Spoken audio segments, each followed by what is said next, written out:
Hi guys, attorney Marina Shepelsky here, practicing immigration and family law since 2003. Today I want to talk about the worst and most common mistakes that people make when filing for U.S. citizenship or naturalization, as immigration calls it. These are the things that I see all the time with our clients and other people who write us with their questions. And I'm here to do this video for you to avoid these mistakes, to get your citizenship and become U.S. citizens without any problems. But before I get into it, I'd like for you to subscribe to my channel, as I'm really trying hard to grow it, to grow my viewers. And we provide videos here with information about immigration processes, information about immigration news, step-by-step guides and explanations of how to file for various things in immigration law, so you won't be disappointed if you subscribe. I look forward to seeing you here, and I ask you to hit the little bell below to subscribe. Thank you very much. Thank you very much.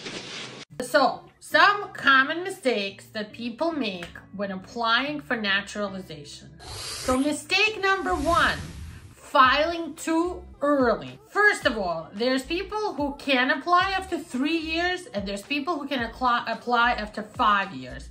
People who apply after only 3 years are people who are married to a U.S. citizen, have had a green card for 3 years, and are still living with that U.S. citizen under the same roof.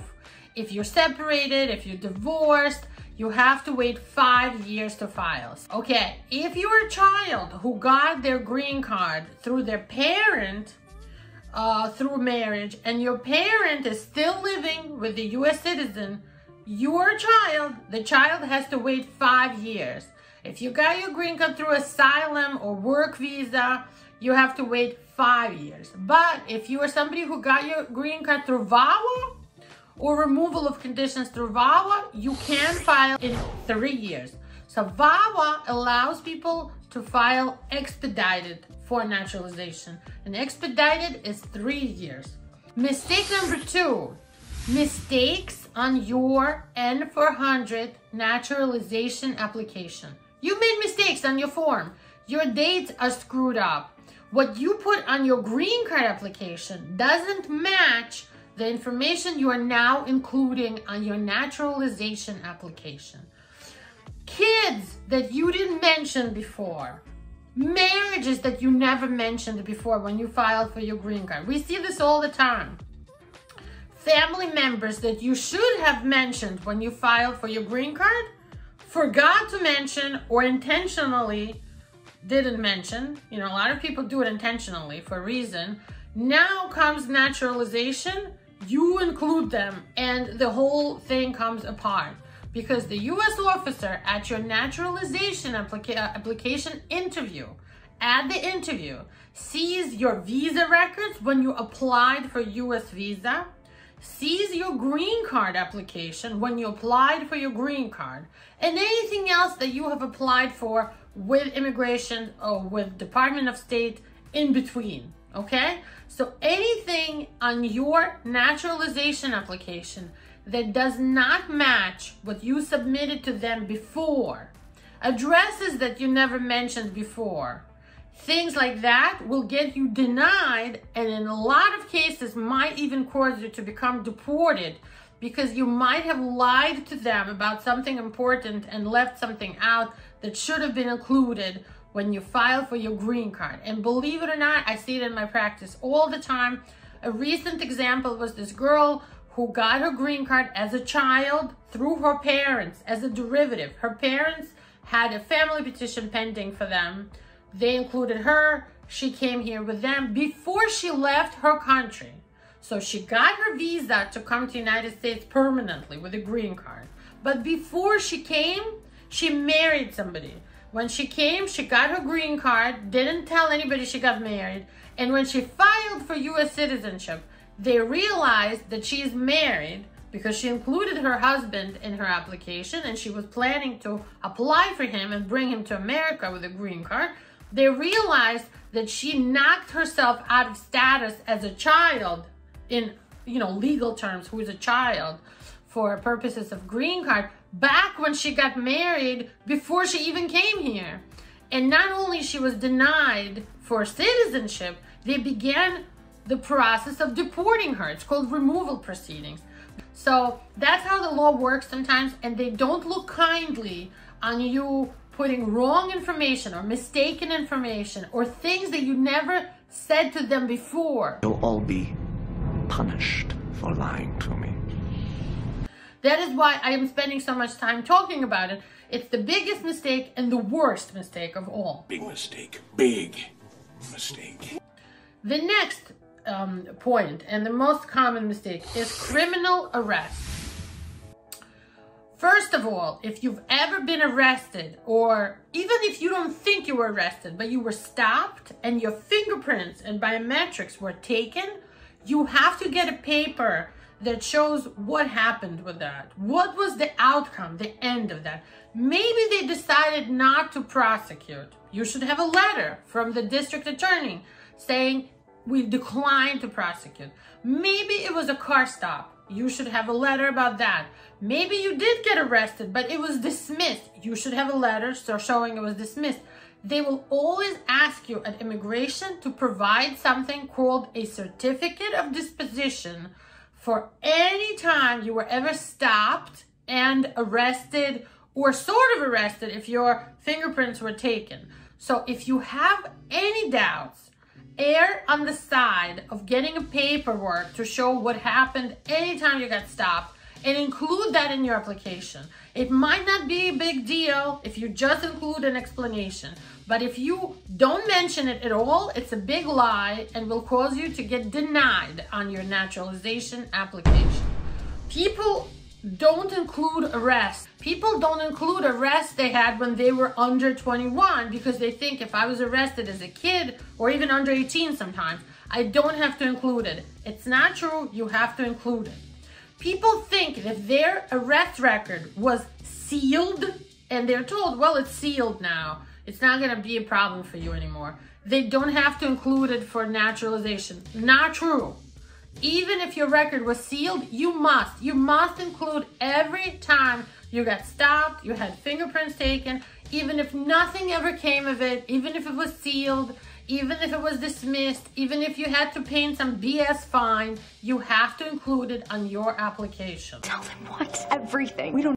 Presence outside of the United States for longer than 6 months without any explanation.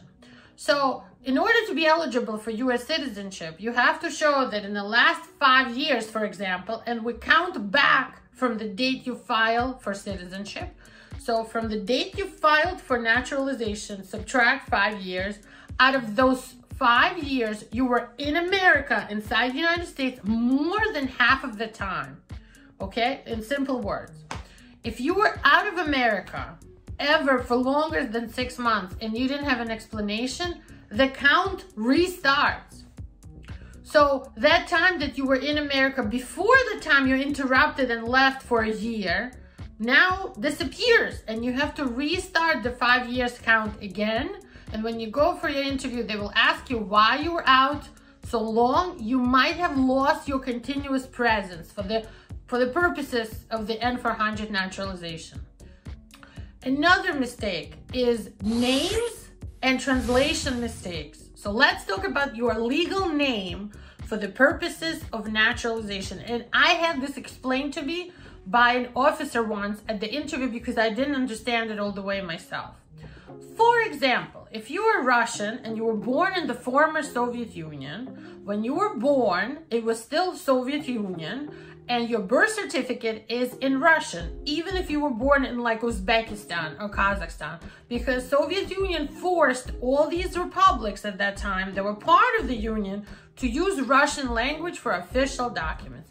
So in Russian, you had a first name, a patronymic middle name, and a last name when you were born. Then your country became another country, independent now. Now it's Uzbekistan. And they gave you a passport and your name was spelled in Russian a different way.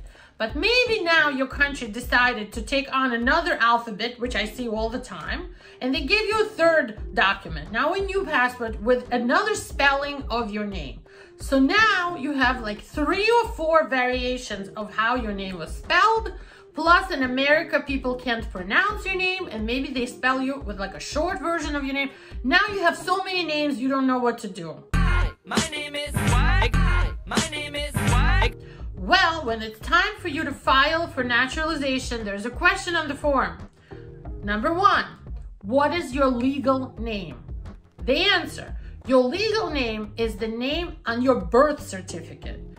And the way it should be translated should match one variation of your current names. Because translations sometimes go by the pronunciation, but it really should be matching to the way it's spelled in your passport. So, your legal name is the name in your birth certificate, and the spelling of the way it is should be kind of matching what it is in your passport. If you have other variations of the spelling of your name, you have to include it in the question in the form that says other names used. A third question is, what is the name listed on your green card? So that should be easy. You look at your green card and you copy. And then there's a question, do you want to change your name? Some people choose to Americanize their name. Some people choose to drop an old name if they're divorced and they want to go back to their maiden name. Some people had 5 marriages and want to take marriage number 3 last name, even though they had 10 other names. No problem. Just make it clear in your application that your legal name is the name you were in your birth certificate born with. You have a different name that's on the green card, and you wish to change your name in the process of becoming a U.S. citizen and naturalization. It's absolutely allowed as long as you make sure you spell everything right and you carefully include all this information in your form. I don't discourage people from changing their names. Why not? Americanize it if you wish. This is your time and you can do whatever you want if you have no other problems. As long as you're clear and honest about all of your names in your application, you should have no problem whatsoever. And the final mistake that I see people making is they have things in their lives that they've done. They're not a crime, but they're considered immoral, bad moral character problems. What kind of bad moral character problems can you have? And maybe you didn't include this on your form and it's a mistake. Okay, so let's talk about that. If you ever had an arrest for prostitution, and then you had another arrest for prostitution, and you had 10 arrests for prostitution, but they were all dismissed. It's not a criminal problem because the court never found you guilty. But the fact that you had 6 arrests for prostitution is a moral character problem for the purposes of naturalization. And in that case, I would wait at least 5 years from the last arrest disposition where it was dismissed. Not paying taxes, owing a lot of taxes, having major credit problems could be a moral character issue for you. Another mistake for moral character is maybe this wasn't a criminal arrest, but there's some sort of an order of protection for domestic violence against you. That is a moral problem. And I, again, would wait 5 years after the date that the last order of protection had expired against you. So if the order of protection expired June 30, 2016, you have to wait 5 years before filing for naturalization based on that. Actually, before I conclude, I want to take some comments and common questions that people ask me from you guys. Not something that I'm volunteering, but something that you guys ask me all the time and address right here. Number 1, I have been married to a U.S. citizen for 6 years, and my green card I've had for 5.5 years. Our marriage is good, it's stable, and we have 2 little kids together. Should I be applying online for my naturalization under the 5-year rule or the 3-year rule? In this case, somebody who's had their green card for 5.5 years should have no problem applying under either one rule. But what if she was married to the U.S. citizen for only 4 years right now? So she's married, she's still in the same marriage, everything is good, she got her green card through her U.S. citizen husband, they have kids, they live together. Should she apply even though it's only been 4 years since she got her very first green card? The answer is yes. If you're living in a marriage to a U.S. citizen and everything is fine, you're living on the same roof, you can file as soon as you hit the 3-year anniversary of living with them. The next question is, My mistake is I filed an application for citizenship online. I did not keep a copy of my N400 application, and I don't know what I wrote in it. I have some doubts, and this usually has to do with dates and addresses and jobs, things listed in the application. I'm stressed out about it. What do I do? Okay, well, there are some things you can do. We have this process we call FOIA, that we can ask USCIS to send me as an attorney, or even you can do this yourself, a FOIA request of all the forms, anything you ever filed with USCIS. That's allowed, and you can do it. You can do a FOIA. Next question. I send in copies of my records with my N400. Do I still have to bring all the copies to the interview, or are my originals enough? I advise my clients to bring all of the originals to the interview. So you must bring all of your originals plus one set of extra copies of everything you send them or that you're planning to submit. So you should have an original with you of your birth certificate, obviously your green card, your passport, your old passport. If you have a new one, you should bring both the new and the old. They might want to see them for trips, for proof of your trips.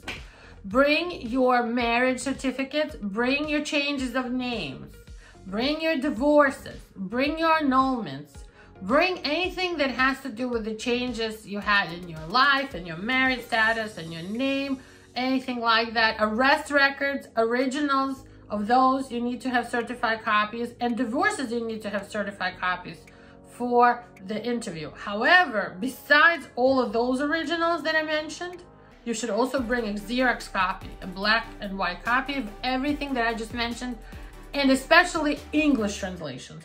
Because people sometimes will send a copy of their, French birth certificate, but not include an English translation. So anything you submit to USCIS should have a copy and an English translation, original and a copy. You should bring those with you. 50 more copies, please. Okay. And the last one for today is I submitted my Form N400 naturalization application online, but I just forgot to send in my 3 last year's tax returns with it. What should I do? Will USCIS return my entire application? The answer is don't do anything. You have to bring your tax returns with you to the interview. I recommend not only that you bring copies of your tax returns to the interview for 5 years and give them the copy. So you have to have your original copy plus a copy to give to USCIS at your interview. But on top of this, order from IRS website your IRS return transcript. It will come to you by mail. Make a copy, bring that to your interview too. Lately, USCIS has been asking for actual IRS return transcripts. With this, for real now, I wrap up this video. Please subscribe to my channel. I plan to do a lot more of these informational videos, step-by-step guides, how to become a citizen, how to become a green card holder, VAWA, asylum, removal of conditions, affidavits of support, all the questions you had that are the most complicated, hard questions. I'm here for you. I'll be happy to answer. Stay with us. Bye-bye.